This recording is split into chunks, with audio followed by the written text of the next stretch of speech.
Dominique Schmitt, bonjour. Bonjour. Nous sommes dans une salle de cinéma qui vient d'être installée en Dolby, pour lequel vous êtes consultant. Donc c'est une salle complètement maintenant numérique, avec des possibilités de projection numérique. Parlez-nous un peu de ça et des évolutions que cela va apporter et des transformations surtout que cela va permettre dans notre plaisir de spectateur. Le cinéma numérique, c'est une grande révolution puisque c'est un moyen de projeter des films sans utiliser de pellicule. Donc Dolby est un acteur majeur de cette évolution et propose aujourd'hui un système complet qui permet de projeter des films en numérique dans les salles. Pour les spectateurs, le cinéma numérique, c'est la garantie d'avoir une image de qualité, qu'on soit au début de la sortie du film ou à la fin, l'image reste identique. Il n'y a plus aucune rayure, poussière et autres défauts que l'on pouvait trouver sur des copies 35 mm qui avaient déjà tourné pas mal. C'est un mouvement de l'industrie qui va quand même changer énormément de choses, puisqu'avec le cinéma numérique, en fait, on n'utilise plus les laboratoires photochimiques pour tirer des copies 35 mm qui sont projetées dans les salles. Donc c'est une modification majeure quand même de toute la structure de l'industrie elle-même.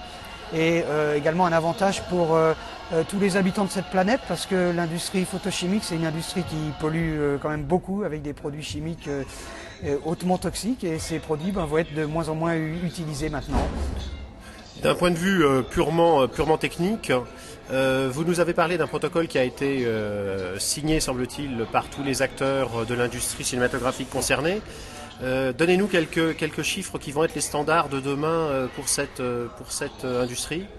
Les chiffres, c'est principalement l'adoption d'un choix de format de compression qui est un format JPEG 2000 spécifique donc pour le cinéma numérique, qui permet de projeter des images avec une définition qui est en 2K, c'est-à-dire 2048 pixels par 1080, ou le double en 4K. Quand les projecteurs seront prêts, ce qui n'est pas le cas encore vraiment aujourd'hui. Donc pour l'instant, on projette dans les salles de l'image 2K, qui est une image d'une très très haute qualité et très très belle définition. La partie son ? La partie son, c'est du son PCM, c'est-à-dire que c'est du son qui n'est plus compressé du tout.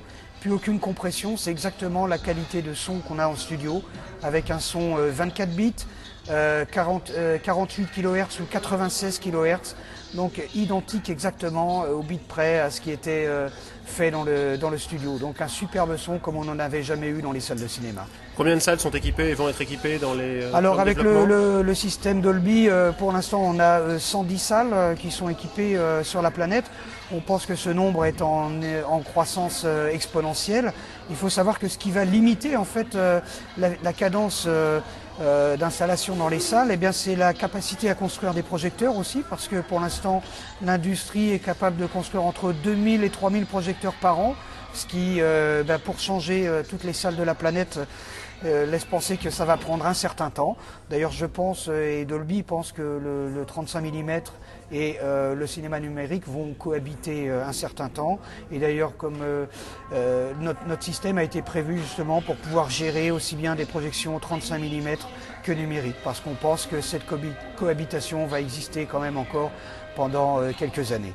Dolby a masterisé pendant l'année 2005 17 films, c'est ça ? Voilà, pour l'instant 17 films, oui, tout à fait. Et c'est pareil, c'est un nombre qui va sûrement croître en 2006. Fox et Warner ont annoncé qu'en 2006, à partir de 2006, ils sortiraient tous leurs films dans les deux formats, c'est-à-dire une copie numérique et une copie 35 mm pour leurs films. Bien, Dominique Schmitt, merci beaucoup. Je vous en prie.